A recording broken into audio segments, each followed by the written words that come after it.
Salawat itu mahar langit dan bumi. Ini istilah baru ya. Apa kata Nabi? Siapa yang berdiri dari satu majlis, walam yusalli alayya, dan tidak zikir kepadaku, maka baginya kerugian pada hari akhirat. Dalam hadis yang lain, hadisnya hasan, man nasya salata alayya khati'a tariqal jannah. Siapa yang lupa salawat kepadaku, maka dia akan lupa jalan menuju surga. Khati'ah, keliru. Mau Pak nanti keliru. Jadi nih saya kasih ijazahnya Pak ya. Al-wirdul asas dulu pernah kita kasih di sini. Namanya wirid asas. Pertama syahadat dulu. Asyhadu an la ilaha illallah. Yang ingat ya, syahadat dulu. Jadi setiap kalau mau zikir perbaharui syahadat. Asyhadu an la ilaha illallah. Asyhadu anna Muhammadar Rasulullah. Kalau perlu dimaknai, aku bersaksi tiada yang berhak disembah kecuali Allah, bahwa Nabi Muhammad itu utusan Allah. Beristighfar. Astagfirullah. Istighfarnya berapa Pak? 100 kali. Pelan-pelan aja. Bayangkan semua dosa yang kita pernah lakukan. Satu-satu sebutin. Dosa mata sekian. Ada 7 anggota, ada 10 bagian di badan, masing-masing 10 dosa. Udah Pak, jadi 100 dia. Ya, inilah hakikat zikir Nabi. Beliau beristighfar setiap hari 100 kali. Bedanya beliau nggak punya dosa zahir, nggak punya dosa batin. Beliau menganggap kurang syukurnya sebagai dosa. Nabi itu sholat sebanyak-banyaknya. Kenapa? Beliau mengatakan afala an akuna abdan syakura. Kenapa aku tidak boleh menjadi hamba yang bersyukur? Udah sholat begitu, beliau masih merasa kurang bersyukur. Keluar dari tempat buang air, beliau mengatakan, ghufranak ya Allah, ampuni aku kurang mensyukuri nikmat bisa buang air. Yang pernah mengalami mampet tuh ya, selangnya, pernah nggak? Sakitnya bukan main, bener. Sakitnya bukan main kalau kita nggak dikasih nikmat buang air kecil. Maka Nabi bersyukur, Nabi menangis Pak, mengatakan ghufranak, ya Allah ampuni aku. Jadi Nabi minta ampun bukan dari dosa. Nabi minta ampun karena kurang syukur. Ini beda istighfar kita dengan istighfar Nabi. Kalau kita benar-benar berdosa, karena dosa kita banyak. Belum lagi dosa batin. Oh, kalau ditambah begitu bisa 200 istighfarnya. Ya cukup 100 dulu. Nah, Anda mengamalkan sunnah Nabi. Tuh angka dari Nabi bukan? Dari Nabi Pak. Setelah itu baca la ilaha illallah. Kalau waktu luang Bapak misalnya udah pensiun nih, udah pensiun Pak. Nah, kalau udah pensiun saya kasih yang panjang nih Pak. Kalau yang mudah-mudah nih kita kasih yang pendeknya aja. Yang pendek-pendek itu la ilaha illallah cukup, titik. 100 kali. Bagi yang sudah pensiun atau lagi musim libur, la ilaha illallah, Allahnya dipanjangkan. Wahdahu la syarikalah, lahul mulku wal hamdu wa huwa ala kulli syai'in qadir. Di makna itu lahul mulku walahul hamdu. Miliknya lah semua kekuasaan, semua kerajaan. Miliknya lah semua pujian. Maka kalau kita dipuji, yakinkan, iktikadkan pujian itu kembali kepada Allah, baru boleh Pak menerima pujian. Jadi kapan kita nggak pantas menerima pujian? Kalau kita menganggap pujian buat kita, gitu. Tapi kalau kita dicaci maki orang, jangan yang kembalikan kepada Allah. Itu emang kita Pak yang jelek, ya. Berapa kali? 100 kali. Beberapa masyayikh kita menambahkan, yuhyi wa yumitu wa huwa ala kulli syai'in, dia menghidupkan yang mati. Tapi di hadisnya begitu doang. La ilaha illallah wa la syarikalah, lahul mulku wal hamdu wa huwa ala kulli syai'in qadir. Dia berkuasa atas segala sesuatu. Ini dibaca, intinya ada di la ilaha illallah.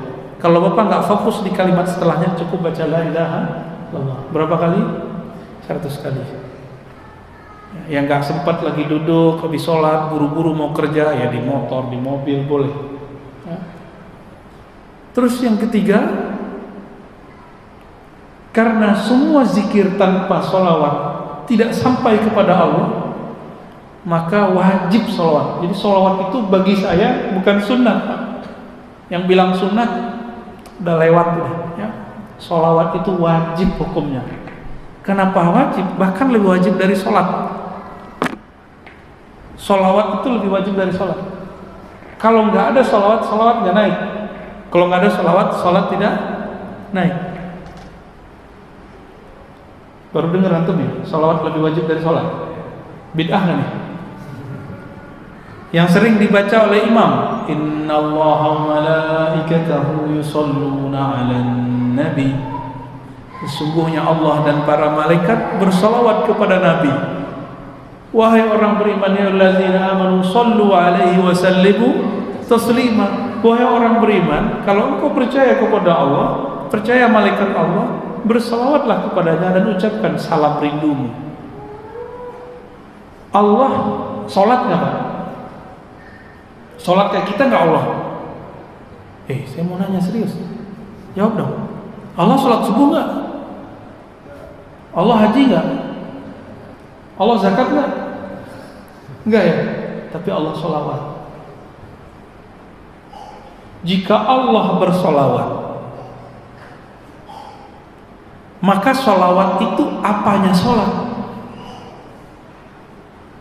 Sholawat itu adalah kendaraan sholat untuk naik ke hadirat Allah Subhanahu wa ta'ala. Kita nyebut naik bukan berarti Allah bertempat tinggi ya. Nanti ada pembahasan khususnya. Pertemuan di mana? Oh bukan di sini ya? Di Duri. Ya udah di sini aja kita jelasin. Allah itu maha tinggi mutlak, tapi bukan tinggi arah dan tempat. Kau wajib meyakini Allah maha tinggi. Kan namanya Ali.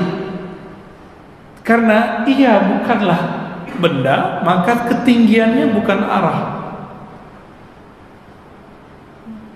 Jadi kita wajib meyakini Allah maha tinggi. Itu wajib hukumnya ya. Udah berapa tadi? 3. Yang terakhir subhanallah bihamdi subhanallah azim 100 kali ditutup adada khalqihi wa zinata arsyihi wa ridha nafsi wa midada kalimatihi. Tapi kalau Bapak pensiun 100 kali baca itu Pak. Subhanallah bihamdi subhanallah azim adada khalqihi wa zinata arsyihi wa ridha nafsi wa midada. Nikmat itu. Itu udah bawa satu kontainer zikir itu di belakang ya. Seberat aras, sebanyak makhluk Allah. Pernah nimbang aras nggak? Badan aja lupa nimbang, apalagi nimbang aras. Subhanallah bihamdi subhanallah seberat arasmu ya Allah. Aras itu meliputi langit dan bumi. Langit dan bumi tidak terlihat jika dibandingkan aras Allah. Kita bilang ya Allah, Engkau maha hebat, seberat arasmu. Siapa yang tahu? Hanya Allah. Maka zikir ini namanya zikir bukan zikir. Az-zikru ala zikri, az-zikru fawqa zikri. Zikir tapi di atasnya zikir. Kalau belum sampai ke rasa itu, cukup zikir biasa aja dulu. Jadi kalau belum muncul nih rasa, alam semesta berzikir, maka lebih afdal zikir subhanallah bihamdi subhanallah azim tanpa tambahan. Gitu sebenarnya secara ilmu qalbu ya. Kalau ahli hadis mah bawa aja semua. Baik. Ahli hadis ini membawakan bahan, ahli zikir meramunya, meraciknya menjadi thariqah zikir. Ahli hadis bawa riwayat, ahli fikih meramunya menjadi hukum. Gitu Pak ya. Sekarang muncul pemahaman ahli hadis itu sudah punya metode sendiri. Ini kekeliruan besar. Ahli hadis nggak bisa meramu sendiri kecuali dia ahli fikih, kecuali dia ahli zikir. Nggak ada ilmu yang mandiri di dunia. Semua ilmu saling berkaitan dan beririsan.